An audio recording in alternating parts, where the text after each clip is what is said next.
So we will try to meditate a little bit together, a few minutes, and then explore some Dhamma. So try to find a comfortable position where your body will be straight and also relaxed.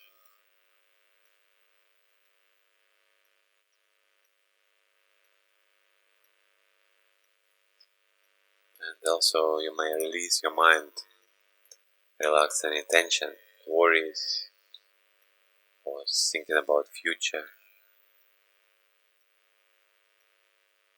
Just let go of it. For now it doesn't matter, it's not important now. Just pay attention to what's happening right now.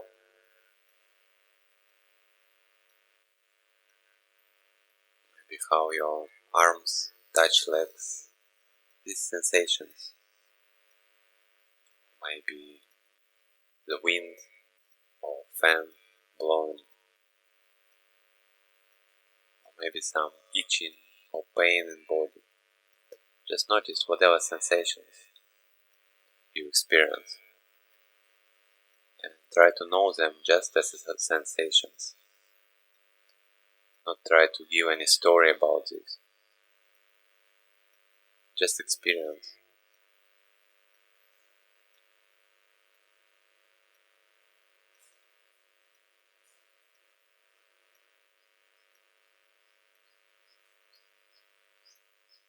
It can be any senses, hearing, maybe even seeing if your eyes is open. So just in experience, try to have only experience.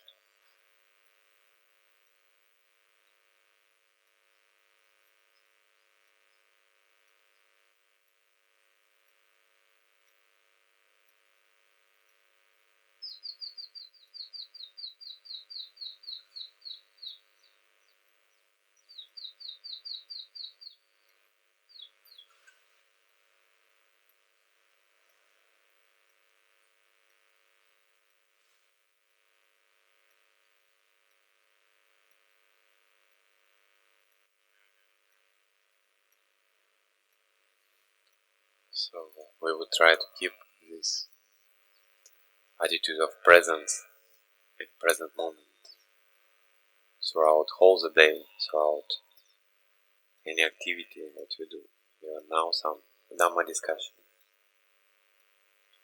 Actually, when you keep your presence while you attending on some Dhamma topic, it's much bigger, much higher chance that this Dhamma would penetrate something much deeper, rather than when it's come only on intellectual level.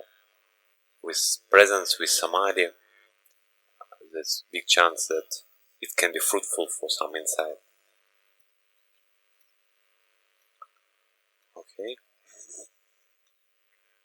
So maybe some of you remember last week we start one gatha from Udana, and we did only the first two lines of that gatha. So maybe we will try today finish this gatha. So I will remind you a little bit. So it was a sutta about praise or blame, about respect, how to deal with respect. And it starts like, in a village or in a wilderness, a person has been touched by pleasant or unpleasant experience. So there's some vedana, right, some sukha vedana or dukkha vedana. And he does not take it as a self, or does not take it as a belonging to another. So he does not take it as a personal things, not try to not identify maybe with this, or take it as mine, I can control it, or he neither take it as belonging to someone else. So when he hear experience, okay, this noise made by this person, or this sounds, or this this form belong to this person. So this how we can understand that experience we appropriate for ourselves, and we may appropriate for another. Like, it's my experience, it's your experience, or it's my experience of you. Okay. This we discussed. And the next line, Husanti passa upadim paticha. So the contact is touches because of upadi, because of appropriation or attachment. So again, it's in Pali, it's like passa pusati. So it's the same words, just one is a noun, like going, and another is verb, go. So going goes. It's like contact is touches. Something would have a nature to, the contact contacts. Maybe that would be the best literal translation. So what it means, and because of upadi, because of appropriation, it means like, because we know contact anyway would happen. Like once we have experience, we touched by whatever sixth sense basis, whatever happening, the contact is happening there. Since we have this body and mind, there would be contact. It's unavoidable. But then Buddha say contact touch because of upadi, because of appropriation, because I take things as mine. I take things like belonging to me. It's my things, or I am this. So all this kind of appropriation and contact happening because of this appropriation. This, if you take it literally, like, and the next line, for one who does not have appropriation, contact does not touch. Or literally, how the contact may touch one who does not take any appropriation or not attached to things. So first you read this and say how contact may not touch. Contact, it's the nature of contact. It's a definition of contact. It touches. And first things you like, we may reflect that maybe it speak about Arahant after his parinibbana. So we now we have this body. We cannot avoid contact, and we cannot avoid suffering. I mean, we can reduce it, of course, but if we practice well, properly, then there would be no future rebirth, and contact would not touch in future. So this more like long-term perspective. And it's wonderful to aspire on this, but also I think in this sutta we may see something more relevant to our life, what we can practice and right now experience some benefit. So we may take it figuratively that contact may, in English sometimes we say it's touch me, like this experience always was very touchy. So this is, I believe in Pali it means also similar things, that something what you take it very deeply or very seriously, and they say it touch you. But they say, and it totally makes sense, if you take something as personal or appropriate experience, then if something happening, experience change, pleasant experience change to unpleasant, or unpleasant experience arise just from nowhere, it touch you, like you take it, it's my feelings, I don't want this. If I believe that these feelings is mine, I want my feelings is ideal, I would always have heavenly food and like lodging or whatever, so because it's my experience, I want good things. And also if something belongs to my family, for example, my children, I want my children the best for sure. I want them bring me only happiness. I want them like treat me properly and listen me and all these kind of things. So, but if I don't take things as mine, like again, it doesn't mean that I have to abandon, I would like get rid of my child or something like this. He's still around, I still take care about him. Just I understand that these things are a lot of causes and conditions involved in all experience what we have. And even if I wish the best for my child, I'm not responsible for his happiness in a way. I can do my best and like I can strive and he can strive, but in the end he obtains the result of his karma. I can help him in a way, and this is his good karma that he have a good father or mother. But all this kind of mistakes or danger in life or whatever, sometimes someone say even it's good for a child experience some challenge, otherwise how you can grow. Like a lot of examples in the world when mother just protect the child up to her end of the life, like he already grown up and he need to do his personal decision and like get his personal lessons, but mother still want to protect him. No, like, I want to protect you. So sometimes maybe he need experience this suffering, whatever is waiting him, and through this he learns, through this he grows. It would be in a way wisdom and also act of letting go of a parents. Okay, I did my part best, I give him education or whatever, and just let go. And yeah, like if I can, of course I help in future, but let go of appropriations. This is mine, this is belonging only to me, this bring me suffering and bring suffering to him also. Everyone suffer. Just yeah. So maybe another example can be like family, and there's a father in the family or the most senior person who sees the full picture, who understands a little bit more just than one experience of one person. And the son, let's say like middle son, he made a mistake, some whatever mistake and he already confessed with father. He come and so like it was a bad things, and like please forgive me, I learned from this mistake. And father understand, okay, this person like made a mistake and now he learning, but because he see a full picture, he see it's very important to bring it up on the family gathering, because other junior members of like younger son or sisters or whatever, they may learn from this experience as well, because it's benefit. It's good. It's a good example, and revealing this good example in face of whole family may prevent some future mistakes happening, because he also care how his children would like represent him in case of like when the whole family goes somewhere. Like usually people judge the family how children behave, like all these kind of things. I mean many things, of course. And so father he responsible for this. He see whole picture and he understand. Okay, I bring it up on the table now for the whole family.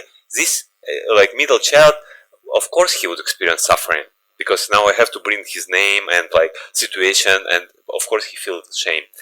But I do it for the benefit of the family. It's important things to do. And so in this case, like this son, if he would take things as mine, he appropriate things. It's my experience. It's my mistake. I did this. I'm bad.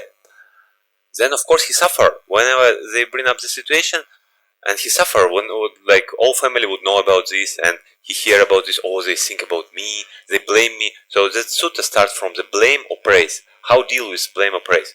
And if we take things as, of course, it would be dukkha vedana, painful feelings or unpleasant feelings. This cannot be avoided. Like in example of this son, he would experience unpleasant feelings. So it's unavoidable. But how he reacts on this, it's his choice. If he ideally with wisdom he sees the whole picture and he understands why father do this, and he may even contribute, he may even on this gathering he may do his best actually, describe the situation, describe the pros and cons of like whatever experience he have, and try to from his experience advise the like junior members of his family. Or he may totally close and say no, I'm bad, or cry, something like this. So from this experience he would suffer and no one else benefit, and then father would feel even worse. Feel, oh yeah, it was necessary to do, but it was so painful. So for him it would be much more difficult to do. So again, like if we take things as just experience, arise and pass away, just pleasant or unpleasant, or even neutral, if like your sensitivity of mindfulness is good enough to notice that neither pleasant nor painful, and it would be much more. At the beginning it may feel like it would be dry. Like whenever maybe you heard many times, it's famous Bahya Sutta.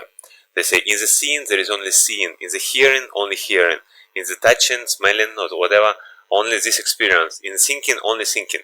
So meaning to say not to add something to experience, not to proliferate, not to identify with experience, my experience, or like I want to change experience, I want to have it or I want to push it away. So don't do this. And when I first hear it, it sounds dry, yeah? Like, what is this?